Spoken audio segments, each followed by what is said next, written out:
what is our life like as everyday foster parents? Hey guys, it's Lisa. Sorry it has been so long since I've come to you with a foster care video. And I want to sit down right now and just talk with you and just share what has been going on and what our life is like as a foster family. In our last foster care video, I talked about how the kids that we had were with us for a month. It's now been over 4 months that they have been with us, almost pushing 5 months here. And I just want to share kind of what everyday life is like with them now. So to do that, I'm just going to recap kind of what's been going on in our life since I had last talked with you. So one thing that my husband and I love to do is to always just be learning and just being surrounding ourselves with other people who get it, who have been there. And one thing I want to do on this channel is kind of talk to especially those foster parents, just to be like, hey, I see you, I get you. And for those that aren't foster parents that are just kind of curious and watching, kind of to remove some of the stigmatisms that maybe come with foster care. I think it's easy to be like, oh, well, these kids, like they're bad kids, or, you know, it's something that they have done, or things that you see on TV and books, like they're not really accurate. There's a couple of like TVs and shows that get it kind of right, and I have made a video about that before. But I just wanted to share from a real life perspective that these kids are wonderful and that they really just kind of need someone in their corner during this time in their life. So anyways, speaking about people who get it, my husband and I, we went to a Replanted conference. This conference, we had a lot of fun and also a lot of amazing training, a lot of amazing breakout sessions. One that was on the brain that I was just like furiously taking notes. It was wonderful. One of the takeaways I had was from a self-care breakout, and it was also talking about how to deal with secondhand trauma and also firsthand trauma that we experience as foster parents. And the biggest takeaway I got from that was it's okay for you to be okay when your kids are not okay. That was something that is definitely a big struggle for me. I think that's why it resonated with me so much, is because the longer I've been a foster parent, the stories that the kids have, they're hard, and it's hard to carry those stories. And also when they are acting out and you're like, well, logically I understand like why this was such a big deal, but you're also taking it out on me, and I don't like that. And so in the last month, I have got myself a therapist. So I'm new currently right now to meeting with my therapist, but I'm really looking forward to the time with her, and I really hope that it helps me to just be able to help the kids by helping myself and by working through my stuff and why does their emotions trigger me so much, and how can I help to stay calm, to help them stay calm. So that is the biggest thing currently working on. The past couple months, we have got to celebrate all 3 of the kids' birthdays. They're all pretty close together. So now we have an 11-year-old girl, 10-year-old boy, an 8-year-old boy, and it was really fun to just plan their different birthdays. And we kind of had focused more on experiences than stuff. So we got them each one nice gift, but then we also did like a birthday party for them or an experience. So for the girl, we had her invite a couple of friends. I took her to a tea party. That was just a girl thing. The boys didn't come along to that.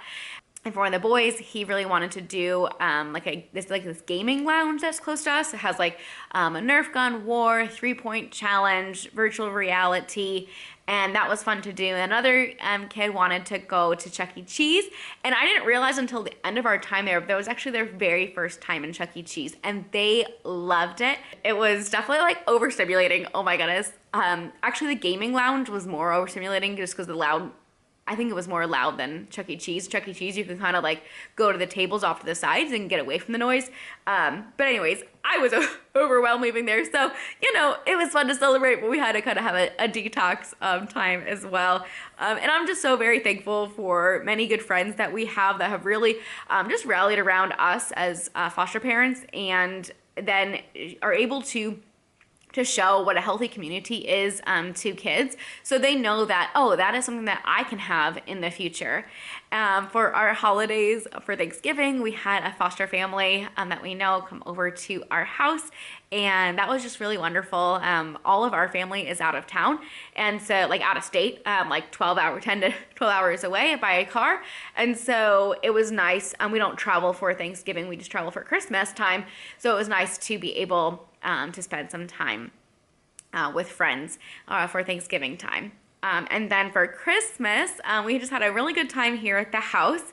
One of the things that we were teaching them was responsibility, and they earned money from their responsibility charts. We actually now are currently kind of taking a break from that because it got to the point where they were like entitled about the money, and I don't like entitlement, but we also want to have them continue practicing with money. So we're still doing some money each week, but it's less. They're like demanding every time they get paid that we go to the store, and I'm like, no, I can't go to the store every single week for you to, look around a Walmart for an hour and then just get a bunch of random stuff.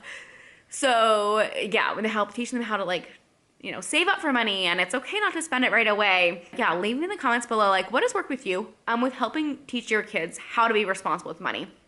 I think that's something that Peter and I really feel like is important to teach any kiddo that comes into our care, whether young or a teenager, because that is something that's going to go with you through your whole life.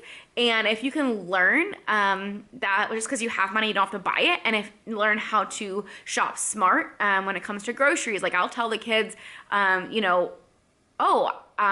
they like a certain cereal or like a certain thing, and I'm like, oh yes, I bought that because it was on sale. I was like, it usually goes on sale every month, so we'll get it next month. Now, could I buy the cereal for them? Yeah, and sometimes I do, but most of the time I'm gonna wait till it goes on sale, and just teaching them that principle. That's just how I grew up too, which is definitely I'm just grew up super frugal and not to waste anything. And we have found that that in the past, it seems like kiddos who haven't come from a lot actually waste a lot. So yeah, any advice that you have on how you have taught kids the value of things, leave them below in the comments. I think definitely this spring when it gets nicer, we'll have them go through their stuff, and if there's something that they want to sell, I'm happy to have a garage sale and that they can sell it. Obviously they're not going to get as much as they paid for it, but yeah, our kids with money that they have got have been able to buy hoverboards, have been able to buy a Stanley Cup. One currently has enough money for Uggs, but is waiting on the right color to come back in stock. And I was like, okay, this is maybe a little bit too much. We're trying to, teach responsibility, but not over exuberance. So we've cut back on what they're getting because all of their needs are taken care of by us, and all those wants are a little bit extra. Maybe I'm rambling too much. I don't know. Sorry, that was kind of a tangent. I may not even include that. But yeah, any comments that you have on how to help kids really value their stuff and money, I would definitely appreciate, so leave in the comments, please. But yeah, one of the things we had them do for Christmas was picking out gifts for each other, and they actually really, really enjoyed that. So each of them picked out gifts for their siblings. And remember that friend that I told you about of ours that had the kids as a safe family? Well, they actually took the kids shopping for us, or Peter and me. So that was super nice. And the kids were so excited on Christmas Day to give us the gifts that they picked out for us. And so we really want to just instill in them a practice about thinking about others. And that was really sweet of our friend to offer to take them shopping because they were foster parents before, and they're like, yeah, foster parents, they kind of get on the back burner sometimes, so we want to make sure that you guys get something. So that was really sweet, and it was really fun to see how excited the kids were to give us our gifts. Peter got Legos, and I got chocolate and coffee, which is what I wanted. We got a trampoline for the kids, which is great, but now that it's colder, we haven't gone out as much. But they were spending every single day on that. We've really been advocating for the care of the kids. So thankfully that they each got a therapist and a life skills worker. Still working on that tutor. And one of the kids definitely would benefit from ADHD medicine. doctor has put in the order, but waiting on the courts. So we cannot, as foster parents, give them ADHD medicine unless it is approved by the judge or by the parents. And in this case, we're waiting on judge approval.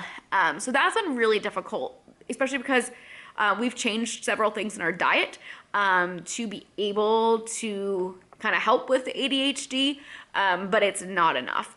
And the kid's really struggling and we're really struggling, and it's affecting the relationships with the siblings. And so we really are trying hard to advocate. And I mean, I'm following up regularly and still not getting anywhere. So we'll see the judge in about a month in court. And so if it's not taken care of before then, we'll bring it up during our court time. Speaking of courts, we've had several courts since we had talked, but it was so crazy because we had a fact-finding court, which is supposed to be the really long court, which is a 3-hour court. Peter and I arrive, the caseworker arrives, the CASA arrives, just to find out it was canceled, but no one let us know. So that was where like, oh, I had like lined up childcare for the kids because that was supposed to be a super long court. Normally court's like 30 minutes to maybe an hour. This was supposed to be like a 3-hour court, so we had everything lined up. And then it was canceled and wasn't rescheduled. I guess the parents like waived fact finding, which I guess you can do. So anyways, then we had disposition, which gives the parents like a plan on this is what things that you need to work on in order to get your kids back. And so coming up in a month, we'll just have a check-in court. Peter and I have been invited to several CFTMs, which are child and family team meetings, and that has been wonderful to try to form a relationship with the parents.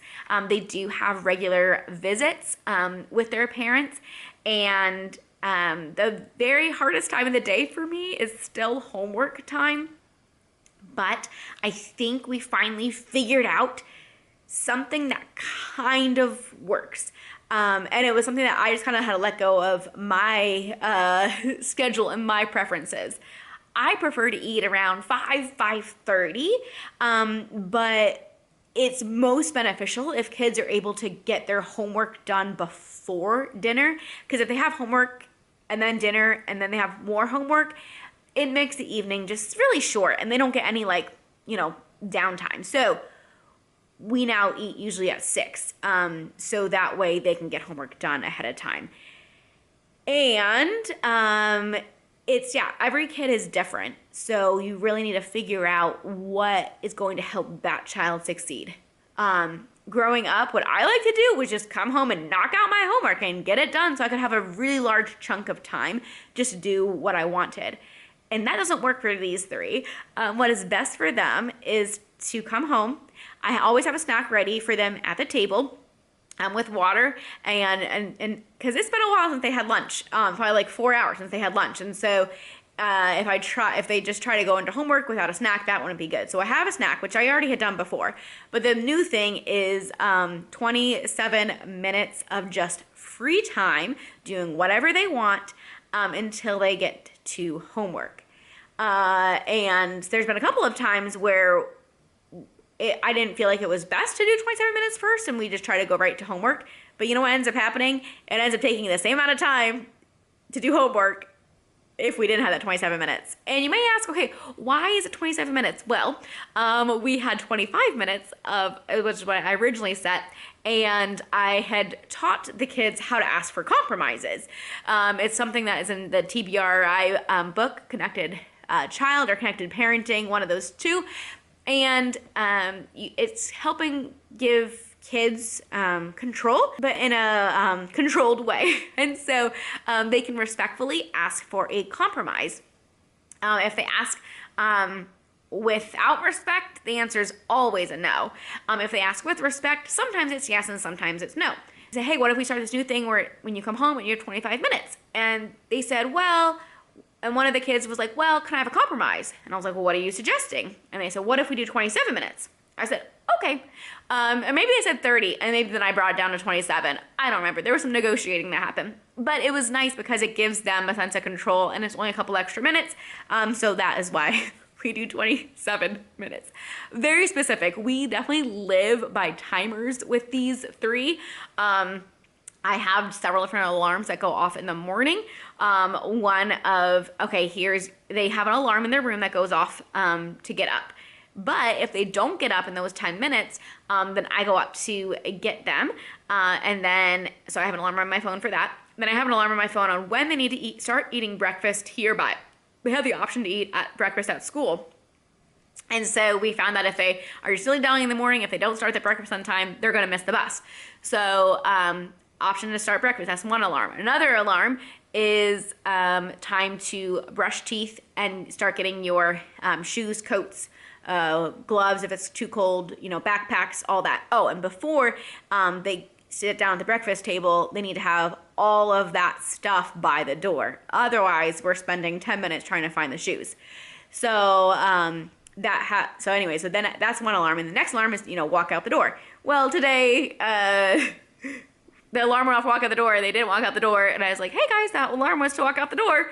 And they chose not to, and then the bus pulled up and then started pulling away. Thankfully, they were able to open the door and run out and get the bus. But that was the first time that happened. But yeah, we live by alarms, we live by timers. They're very specific on the time for bed. Especially the girl.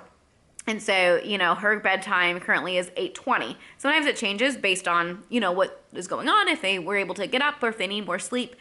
So anyways, 8:20. And so if I am trying to put her down at 8:19, she'll be like, hey, we still have another minute to talk. And so she'll want to talk until exactly 8:20. So it's very interesting. Not interesting. That's just something that they can control. But it's very helpful to have time. So I'm not just like, hey, it's time for bed. And then it's like 8:15 one night or 8:30 another night. It's very specific. And that helps them just to have a sense of calm. So as a foster family, you really just need to stick to a schedule. But then things change. Life is crazy and unexpected things happen. And when that happens, we definitely see some behaviors. Schedule and changes are definitely hard for them. In the last couple months, I've taken another doctor's appointment. They've all seen the dentist and they have all seen the eye doctor. And in the past couple months, Peter and I have taken a couple of trips. One was that Arizona trip that I made videos about. And when we went to travel, the kiddos went in respite care. So a couple of those were like my friends who have become background checked. And through Indiana, because they've done the Indiana background check, the kids are able to stay at their house. Or I have friends that are also fingerprinted that can come and stay at my house. They have to be fingerprinted if they're staying at a licensed foster home. Silly difference, I guess. It used to be that everyone had to be fingerprinted if they're staying overnight, but I guess it's not the case anymore. Things change, but they do have to be background checked. So I've had several friends who have been able to help with the kids that way. Also, I've met other foster families that have also taken our kids for respite. So the travel has affected one of the other things I've been talking about recently on our channel, which is IUI. So I had originally been meaning to take like a 2-month break, but it's going to end up being about a 6-month break before we're maybe able to try again for our third and final chance for IUI. One of my times, the third month that I thought we'd be able to do, my period was a little bit late, and Peter had a 3-day business trip, and that 3-day business trip happened to be able to be right around the time when we needed something. So he wasn't present, so we couldn't do the round. And the next time Peter and I took a 3-day anniversary trip, and again, that happened to be one of the days that we needed to be here. On the 5th time, my sister-in-law, Peter's youngest sister, just got married up in Minnesota, and that was wonderful to go to. But again, because of that, weren't able to do that. And the 6th time, we'll be at a foster mom conference, so can't do it then. So maybe be able to do it 7 months later than we wanted to do our last and final round. So that's the update with that. It took me about a month to be able to find respite when we took our 1-week trip to Minnesota. Peter was the videographer for the wedding, and I was the wedding coordinator. and the kids can hardly stand a 30-minute car ride, so we didn't think a 12-hour car ride would be best. So very thankful for a new foster family that we got to meet in the area. And the kids had a blast with them. So traveling is always hard as a foster family, just because you need to get the kids situated, whether they're coming with you or not. And if they do come with you, it usually takes about 2 months to process all the paperwork through the judge and everything to get them to come with you. But the kids definitely want to go explore. And we said, hey, you know, we want to go to this one place that's like 2.5 hours away. It's over spring break for them.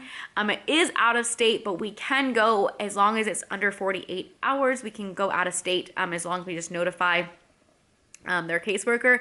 So that is what our plan is, to kind of dip their feet in the water about traveling. I think they'll do okay traveling. They definitely love to explore. We might have to worry a little bit about them just like wandering off, because they love to explore, and I'll be like, wait, we're, you know, so safety is a huge thing when considering traveling, but I think that they will definitely enjoy a trip, and we have enjoyed so much playing so many games with them. They love playing games. We have Skull King. If you've not played Skull King, that is a fun card game. There's also Cover Your Assets, Uno No Mercy. Those are all like 3 pretty big hits right now. So this year, one thing I'm focusing on is my overall health, so that way I can be healthy to continue in foster care. It's super easy to get drained out. It's super easy to just be like exhausted and have caregiver fatigue, compassion fatigue. And so I'm feeling all of those things right now. And so I'm taking active steps. One for mental health is therapy. Physical health, we are changing our eating patterns. One, to hopefully help with ADHD symptoms, and also for myself, to not just be eating chicken nuggets and pizza all the time.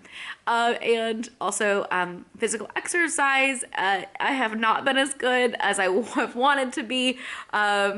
We have a gym, so I can't say, oh, it's just too cold outside, because I can just go to the gym, but I haven't even been doing that recently. But I plan to, so, you know, at least having the plan is better than not having a plan. And just wanted to, you know, show a healthy lifestyle to the kids. So that way, hopefully, you know, more is caught than is taught. So that's kind of a really long update for our life as foster parents and what life has been like the past couple of months with the regular placement. And yeah, I do like the long-term placement, to be able to go deep in relationship with them. And they are a good bunch. They are siblings, and so they do argue quite a lot. And so you know, that's just kind of normal stuff that we're working through, and very thankful to have a team of people to help us with that. So thanks so much for watching. Definitely subscribe if you are not already. Any other foster care video ideas that you have that you want me to talk about, definitely leave below in the comments, and we'll see you in the next video. Bye guys. No, nothing here is wasted. God will redeem.